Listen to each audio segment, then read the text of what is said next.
नमस्कार. आज आपण 30व्या श्लोकाचा अर्थ जाणून घेणार आहोत. अशा प्रकारे आत्म्याला अकर्ता समजण्याचा महिमा सांगितल्यावर आता त्याच्या एकत्व दर्शनाचे फल भगवंत सांगत आहेत. श्लोक 30. यदा भूत पृथक् भावमेकस्थमनुपश्यति तत एव च विस्तारं ब्रह्म संपद्यते तदा. श्लोकाचा अर्थ: ज्या क्षणी हा पुरुष भूतांचे निरनिराळे भाव एका परमात्म्यातच असलेले आणि त्या परमात्म्यापासूनच सर्व भूतांचा विस्तार आहे असे पाहतो, त्याच क्षणी तो सच्चिदानंद घन ब्रह्माला प्राप्त होतो. ज्या चराचर सर्व प्राण्यांची उत्पत्ती क्षेत्र आणि क्षेत्रज्ञ यांच्या संयोगामुळे झाल्याचे सांगितले आहे, तसेच ज्या सर्व भूतांमध्ये परमेश्वराला समभावाने पाहण्यास सांगितले आहे, त्या सर्व प्राण्यांच्या अनेकत्वाचे वाचक येथे भूत पृथक् भावम हे पद आहे.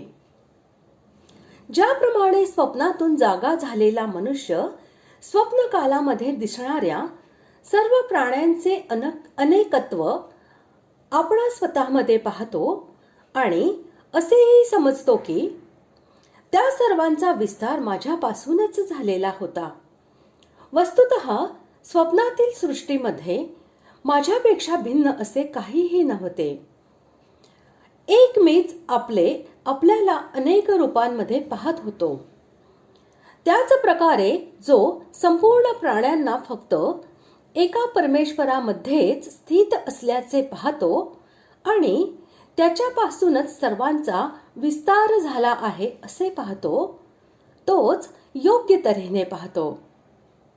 अशा प्रकारे पाहणे म्हणजेच सर्वांना एकामध्ये स्थित असल्याचे आणि त्या एकापासूनच सर्वांचा विस्तार झाल्याचे पाहणे होय. यदा आणि तदा ही पदे कालवाचक अव्यये आहेत. यांचा प्रयोग करून असे दाखविले आहे की मनुष्याला ज्या क्षणी असे ज्ञान होते, त्याच क्षणी त्याला ब्रह्म प्राप्त होते, म्हणजे तो ब्रह्मच होतो. त्यामध्ये जराही वेळ लागत नाही. अशा प्रकारे सच्चिदानंद घन ब्रह्माबरोबर अभिन्नता प्राप्त होणे, यालाच परमगतीची प्राप्ती, मोक्षाची प्राप्ती, आत्यंतिक सुखाची प्राप्ती व परमशांतीची प्राप्ती असेही म्हणतात.